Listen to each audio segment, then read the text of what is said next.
Terima kasih banyak Habib. Sekarang kita dah jelas dengan definisi. Tapi di kalangan ilmuwan ataupun masyarakat, kita tetap ada masalah. Seperti yang Habib cakap tadi, salah faham terhadap ilmu kalam. Jadi mereka mempersoalkan status hukum ilmu kalam di kalangan ulama salaf mahupun khalaf.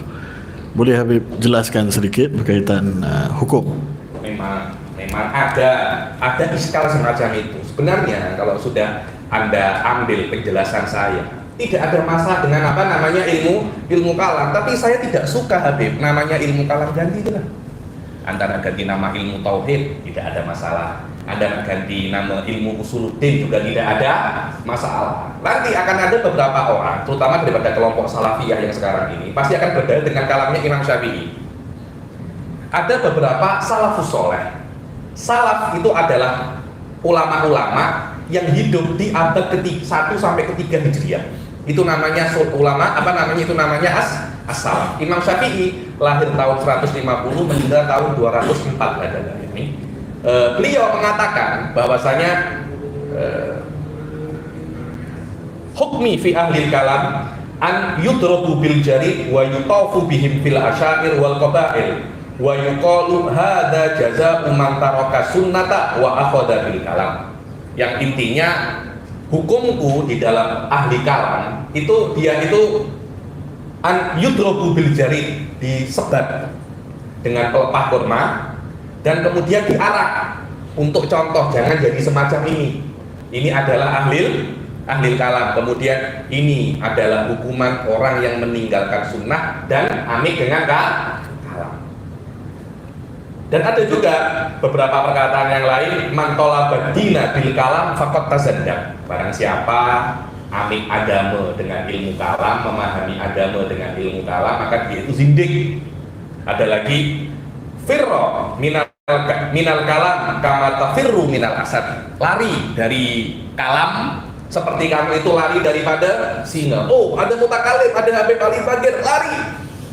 Kenapa? Ada Habib Ali Bagir mutakalimun, ahlul kalam. Kan semacam itu kan, dohirnya semacam itu.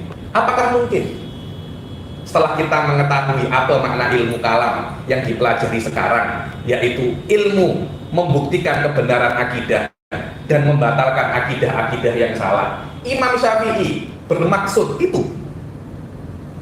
Yakni Imam Syafi'i mengatakan kalau ada orang isbat akidah, kita sebar. Kalau ada orang membela akidah, kita arak. Kemudian ini jangan jadi orang macam ini, jangan bela akidah. Semacam itu kan? Kalau ada orang bela akidah, lari daripadanya. Dia itu berbahaya untuk agama. Hadihi zubalah. Apa zubalah itu ya? Ini paham-paham yang teruk, paham-paham yang salah. Nah, terus bagaimana kita mentakwilkan perkataan-perkataan salaf yang dohirnya semacam ini? Ada beberapa takwilan. Yang pertama adalah ilmu kalam. Ini yang paling penting ya. Ilmu kalam atau mutakalim pada zaman Imam Syafi'i itu dominan untuk orang-orang selain ahli sunnah, yaitu untuk Mu'tazilah dan orang-orang seperti Khawarij. Dikatakan mereka itu ahli kalam. Karena itu dengan ini maknanya settle. Maknanya kalau ada orang jadi Mu'tazilah karena disebat, karena memang itu adalah ahli bid'ah, tidak ada masalah. Ini takwil yang pertama. Kemudian takwil yang kedua, ilmu kalam di zaman Imam Syafi'i itu masih belum tampak secara sempurna. Karena yang namanya ilmu fikih pun tak ada macam langsung jadi macam kitab Minhajul Thalibin, tak ada. Dia akan nampak sikit demi sikit, dia sikit semacam itu. Di dalam zaman Imam Syafi'i, ilmu kalam itu mulai nampak beberapa masalah dulu. Masalah-masalah yang viral dan memakan banyak korban dan tidak sesuai untuk dibicarakan di dalam umum, dalam khalayak ramai. Di antaranya adalah masalah tajsim, masalah khalqil Quran, masalah tasbih. Maka larangan untuk ilmu kalam bukan untuk mempelajari ilmu kalam seperti fan ilmu, tapi yang hanya masuk mempelajari ilmu kalam hanya untuk masalah-masalah ini. Jadi saya dah ahli fikih, saya just nak belajar apa namanya? Masalah khalqil Quran. Yang lain-lainnya saya tak nak. Yang lain-lainnya saya tak nak. Ini tidak boleh. Kenapa? Karena masalah khalqil Quran terbina atas masalah-masalah yang lain. Kalau Anda tidak mempelajari masalah-masalah yang berhubungan dengan khalqil Quran, dengan masalah tasbih wa tajsim, Anda tidak akan bisa untuk memahami masalah secara apa namanya? Sempurna. Anda nak belajar, nak jadi dokter pakar di dalam, macam ayahnya Ustaz Zaman, pakar di dalam kanker darah. Bolehkah tiba-tiba hanya kanker darah saja? Kan tak boleh. Yang pertama kena belajar umum, baru nanti nak ambil takhusus, nak ambil spesialiti. Begitu yang diinginkan oleh Imam Syafi'i, semacam itu. Takwil yang ketiga, bahwasanya kalam ini diviralkan oleh orang-orang yang merasa dirinya terancam dengan ilmu kalam. Di antaranya adalah yang mengatasnamakan dirinya itu musyabbihah dan mujassimah.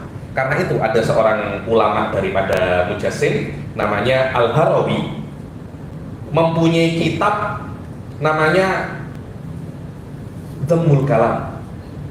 Kenapa? Karena dia terancam. Ini kalau ilmu kalam sampai viral, akidah Ibn Taimiyah ini tidak bisa apa namanya? Tidak bisa settle. Kenapa? Karena memang itu adalah musuh alami, musuh natural. Ilmu kalam adalah musuh alami akidah-akidah selain akidah ahli sunnah wal jamaah. Karena itu untuk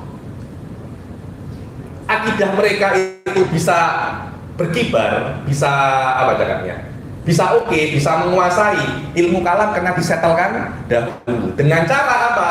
Disebarkanlah hal-hal semacam ini. Ilmu kalam kita, ilmu kalam zindik, ilmu kalam tak oke. Akhirnya orang-orang tengok, nah Anda nak apa? Nak belajar pasal, nak belajar ilmu kalam. Aduh, jangan. Itu bid'ah, itu falsafah, itu zindik, itu nar. Akhirnya belum belajar dah alergik. Kenapa? Karena sering apa? Sering terdengar. Betul apa tidak? Betul. Sering terdengar karena tabiatnya manusia semacam itu. Akhirnya diviralkan di Facebook, di YouTube, di media sosial mana diviralkan pasal ilmu kalam, bahwasanya ilmu kalam itu tak oke. Ilmu kalam itu tak oke. Dan ada yang sebab yang kelima adalah dhaful muslimin, kelemahan orang muslim. Karena mereka tidak memahami ilmu kalam, akhirnya mereka banyak meminjam sebagai alternatif ilmu kalam falsafat-falsafat barat.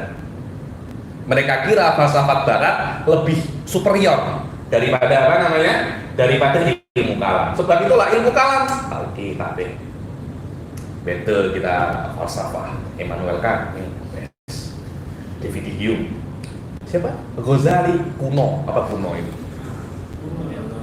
Lampu dah zaman dahulu itu dah zaman atuk-atuk saya itu. Sekarang yang best apa? Immanuel Kant, Nietzsche, siapa lagi? Naruto. Ada. Secara umum itu yakni sepakat ulama Islam, ahli sunnah minimal ya, mempelajari ilmu kalam secara global dengan dalil jumli fardhu ain atas semua manusia. Tidak cukup Anda hanya meyakini tanpa berdalil. Secara tafsir fardhu kifayah. Maknanya tidak semua mesti belajar ilmu kalam macam saya. Sampai belajar sakul mawaqif, sakul maqasid. Tidak perlu. Itu hukumnya fardhu kifayah saja. Begitu pula Imam Ghazali pun juga sama. Hukum mempelajari ilmu kalam secara detail, hukumnya fardhu kifayah. Imam Ghazali mengatakan bahwasanya ilmu kalam ini macam obat. Dan obat hanya untuk yang sakit. Lebih banyak mana? Orang sakit atau orang sehat? Orang sehat. Iya, dalam masa biasa, dalam pandemik. Dalam pandemik orang sakit lebih banyak. Karena itu sekarang kita ini, wallahu a'lam, ini ijtihad saya ya, kita sekarang di dalam pandemi akidah. Karena itu kita memerlukan dokter-dokter pakar yang lebih banyak. Kita memerlukan mutakalimin yang lebih banyak. Adapun begitu pula ulama-ulama Hadramut mengikuti manhaj Imam Ghazali seperti Al-Imam Abdullah bin Alwi Al-Haddad. Beliau mengatakan bahwasanya ilmu kalam ini tidak untuk semua orang. Loh, saya pun setuju. Tidak semua orang wajib belajar ilmu kalam. Hanya beberapa orang yang wajib belajar ilmu kalam. Kenapa? Karena tidak semua orang mesti menjadi dokter pakar. Lah kalau semua dokter pakar, pasiennya siapa? Pesakitnya siapa nanti? Hanya beberapa orang yang boleh, dan orang-orang yang mempunyai kemampuan. Saya secara pribadi kalau ada orang yang belajar kitab-kitab awal saya terima, tapi kalau sudah masuk kisah kritikot, kejar dulu. Engkau ada kelayakan apa tidak? Karena kalau tidak ada kelayakan susah belajar memahami ilmu kalam. Wallahu a'lam. Ini secara umum hukum ilmu kalam. Sebenarnya masih banyak lagi.